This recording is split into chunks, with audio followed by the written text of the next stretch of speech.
è il gol di Bastoni a Roma. Là ti ha fatto scattare la vittoria. È finita così.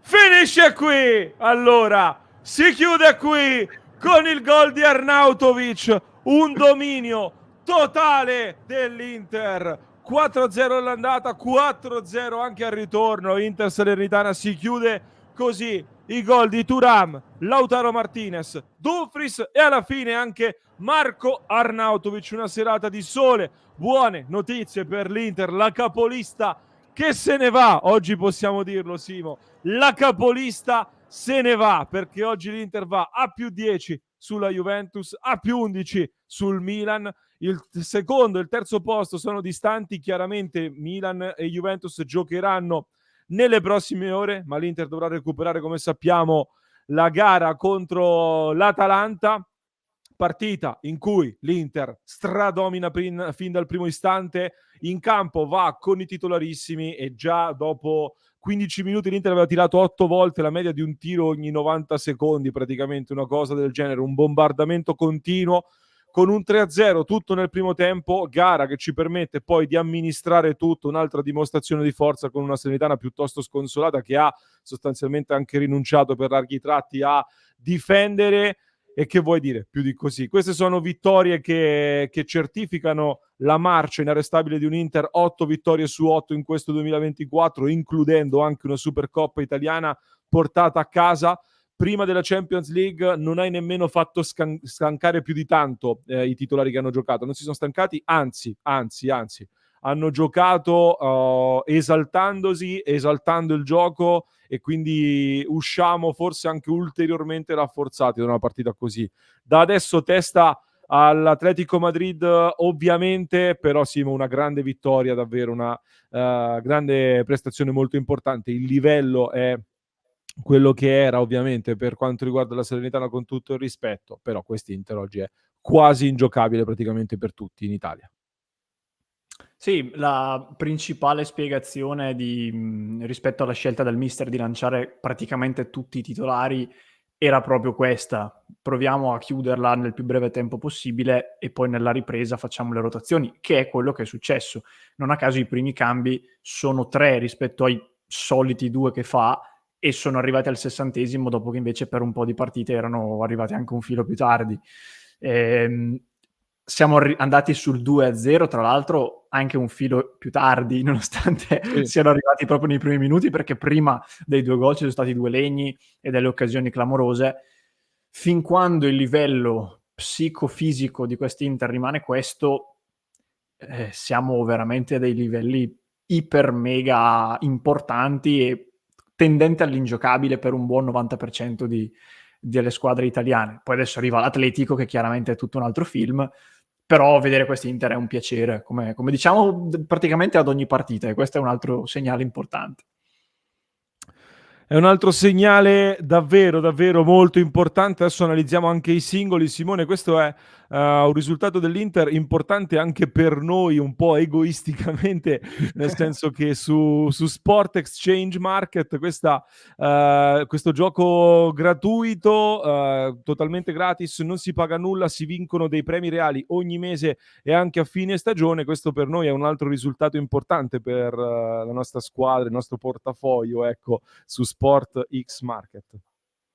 Sì, è importante perché lo scontro era un testa-coda, quindi diciamo la variazione non è esagerata, però un più 1,6% dovuto alla vittoria dell'Inter ce lo prendiamo. E dopo l'ultimo turno in classifica siamo saliti al 44° posto.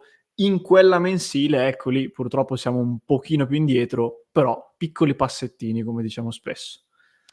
Piccoli passettini per il nostro portafoglio, e dopo io, Simo, mi andrò a dare un'occhiata qui nella sezione matches, vi faccio vedere l'app, comunque il sito, ecco, la versione mobile, me ne vado nella sezione matches, mi guardo qualche bella partita con le varie quotazioni delle fantazioni e poi nel mercato, nel market vado a vedere che cosa si può acquistare. Un bel gioco gratis, vi lascio il link in descrizione per chi ci sta seguendo in differita, trovate il link in descrizione anche per chi ci segue in podcast, mentre per chi ci segue live trovate il link in chat per iscrivervi, registrarvi gratuitamente e partecipare insieme a noi a questo gioco. Tornando alla partita, Simo, c'è poco da dire, non è stata mai in bilico fin dal primo minuto. Qualcuno diceva ma non si poteva provare anche qualche titolare in meno, non si poteva magari far giocare qualche titolare in meno da far rifiatare. Credo che la gestione sia stata in realtà ottimale, nel senso che la porti sul 3-0 in maniera facile anche perché la giochi con tutti i titolarissimi sostanzialmente. Sì, poi come dicevi anche prima può esserci stata una ragione legata al voler sfruttare la wave positiva, no? Come si suol dire, il momento positivo. Non è per essere, diciamo, sbruffoni, non vorrei che passi questo, però è naturale che giocando in casa contro l'ultima in classifica, che arriva da 5 sconfitte nelle ultime 6, e giocando peraltro in un momento molto positivo, c'erano tutti i presupposti per vivere una serata così, con un risultato largo e una facilità di calcio che fa divertire i giocatori, e questo anche a livello mentale serve molto. Poi il calcio sappiamo che può succedere qualsiasi cosa e magari le partite si incartano, però oggi era obiettivamente molto improbabile. Io nel pre-partita dicevo che avrei voluto vedere anche giusto 2-3 cambi in più, non è stata fatta questa scelta, va bene, le rotazioni poi sono arrivate a gare in corso. Ecco, la cosa positiva, come hai detto anche durante la cronaca, è che a lungo, per un buon, credo, 75 minuti su 90, non è sembrata proprio una partita in cui i nostri hanno dovuto fare accelerazioni, sprint, recuperi. Hanno messo la terza come marcia e hanno fatto 4 gol. Quindi credo che anche quelli che sono stati in campo 90 minuti non ne escano eccessivamente stanchi. Non è stata una battaglia, non è stata una gara da chilometraggi alti o comunque alti ad alta intensità. E poi alcuni sono stati sostituiti, quindi comunque qualcuno un po' ha rifiatato. 73% di possesso palla per l'Inter, 26 tiri a 1, 18 calci d'angolo a 0. Jan Sommer è uno degli oltre 70.000 spettatori di questa partita. Anche De Vrij praticamente non è stato mai impegnato, si è dovuto soprattutto buttare in avanti per poter toccare qualche pallone. Due annotazioni, Simo, che poi andremo ad approfondire nel post partita. Da un punto di vista tattico, la corsia di destra con Pavard, con Dumfries che tornava da titolare, con Barella sempre molto dinamico, è quella che costruisce e costruisce molto di più. Però i gol arrivano da sinistra, i primi gol che sbloccano la partita. E ti dirò, visto che giocavano tanti titolari e uno dei pochi, tra virgolette, non titolari era Carlos Augusto, io sono rimasto particolarmente colpito dalla prestazione di Carlos Augusto oggi. Fino a qui avevo detto, mi ha sempre convinto un po' di più da terzo che da quinto, e oggi invece grande partita secondo me, ha fatto veramente molto bene, al di là dell'assist, al di là della furbizia e della bravura nella rimessa laterale che porta al gol di Lautaro, dove è molto bravo anche Lautaro. Carlos Augusto molto molto bene secondo me. Ma sì, lo diciamo sempre, questa è un'altra bella notizia. Mi ricorda un po' Gosens da questo punto di vista, nel fatto di dire ogni volta che entra fa il suo, si fa apprezzare, anche quando non fa gol o assist come oggi, si fa sempre apprezzare per l'impegno e per la dedizione. Questi giocatori sono preziosissimi in un gruppo. Oggi sono molto contento che abbia fatto 2 assist, proprio anche per premiare tutte le altre volte in cui non li ha fatti, ma ha fatto comunque delle buone partite. Gli manca in questo momento il gol, perché lui al Monza, se non sbaglio, fa 6 gol e 5 assist l'anno scorso, qualcosa del genere, e gli sta mancando un po' questo, perché l'abbiamo visto soprattutto nel primo assist che fa, è un giocatore con una fisicità veramente prorompente, con una gamba importante, fino al 90esimo corre come se non avesse 90 minuti sulle gambe, appunto. E questo potrebbe essere sfruttato un pelo meglio, che se vai a vedere è lo stesso limite che ha avuto Gosens, che arrivava da Bergamo, da stagione a Bergamo, con addirittura più di 10 gol, se non sbaglio un anno, e poi qui ne ha fatti pochissimi. Credo che dipenda anche dal fatto che dall'altra parte non c'è la qualità che c'è sulla fascia sinistra, però in questo momento, ecco, a Carlos manca giusto questo. Ma oggi, se non è l'MVP, comunque è uno dei migliori, sicuro.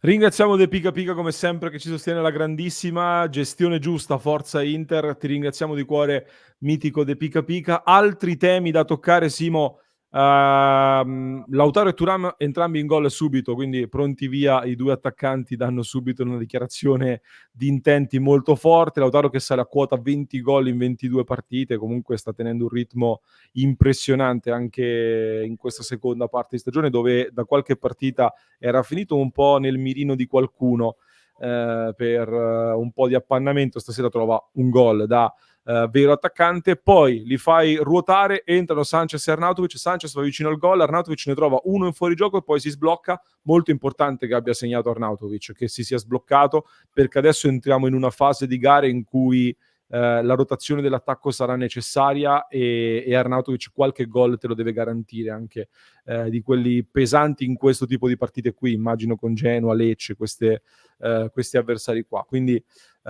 importante. E poi abbiamo visto Buchanan finalmente. Si è presentato bene, un bel dribbling, doppio passo. Eravamo un po' che non vedevamo doppio passo e dribbling. Sulla fascia sinistra, tra l'altro. Quindi anche Sì. questa è una cosa che teoricamente dovremmo vedere meno.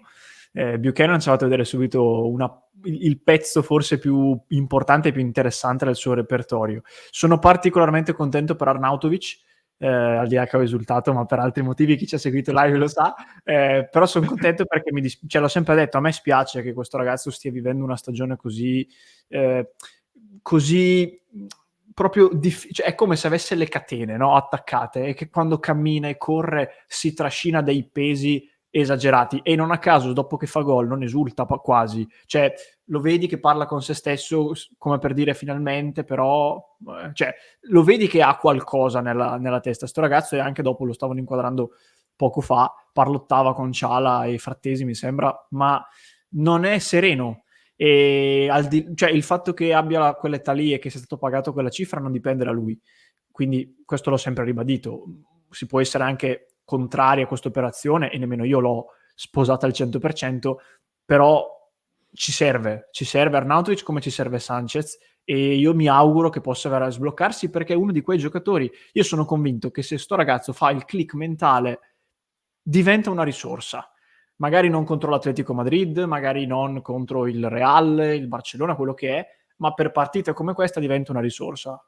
Hai detto bene, oggi è entrato, fatto gol, un altro annullato per 2 centimetri di fuorigioco. È un giocatore che in Serie A il suo l'ha sempre fatto, però deve giocare ritrovando un po' di serenità, che è quello che gli sta mancando. Verissimo, verissimo. E io, Simo, poi sui numeri, sui singoli andremo a parte. Chiuderei questa clip ricordando che l'Inter è, con lo stesso numero di partite di Juventus e Milan in questo momento, a quota 63 punti, più 10, lo ripeto, sulla Juventus, più 11 sul Milan, 59 gol fatti in Europa, solo il Bayern Monaco nei top 5 campionati ha segnato 59 gol, ma l'Inter ne ha subiti solo 12, differenza reti di più 47, che è una roba impressionante. Tra le migliori difese in Europa, forse di nuovo la miglior difesa in Europa l'Inter, probabilmente, e il miglior attacco con 8 vittorie su 8 nel 2024. Siamo a 20 vittorie su 24 partite giocate, 3 pareggi, una sola sconfitta. Che altri numeri possiamo aggiungere? 14 clean sheet in campionato e 20 totali in tutta la stagione. Ragazzi, sono numeri di un dominio totale di questa squadra, che è un dominio certificato anche dal gioco. Non è un dominio solo di strapotenza, è un dominio anche proprio di gioco, di una squadra che tramite il lavoro e non tramite il caso si è portata ad un livello d'elite assoluto. E poi andando avanti così si stanno infrangendo record su record su record. L'ultimo che hai citato, delle 20 vittorie su 24 partite, è solo la seconda volta nella storia dell'Inter che avviene. L'ho sempre detto e lo ribadisco anche ora che il gap si è un po' allungato. L'unica cosa che sta impedendo all'Inter di essere vista e di vivere un campionato in stile Napoli, per il momento, poi magari domani crolla, non credo, ma questo è stata la presenza della Juve fino a 3 settimane fa attaccata. Solo quello, perché poi i numeri, se vai a vedere anche il confronto statistico con il Napoli di Spalletti, sono numeri sovrapponibili, alcuni sono addirittura superiori. E la differenza è che quest'anno c'è stata una Juve che, ripeto, fino a 2 settimane fa era lì, e Spalletti questa cosa non ce l'ha avuta, ma quello non dipende da noi, dipende dagli altri. Se ci dimentichiamo un attimo di questo e guardiamo solo l'Inter come se facesse una corsa da sola, sono numeri che fanno impallidire anche le big degli altri campionati all'interno delle loro leghe. Abbiamo detto tutto. E nel frattempo Lautaro tra l'altro stacca Icardi nella classifica marcatori all time dell'Inter, giusto per chiudere. Chiudiamo qui questa clip, allora mi raccomando, a parte troverete le pagelle con tutti i voti dei giocatori dell'Inter scesi in campo stasera, e lasciate un mi piace, fateci sapere nei commenti chi è stato il vostro migliore in campo, e vi aspettiamo ovviamente nel club di Passione Inter su www.passioneinter.club.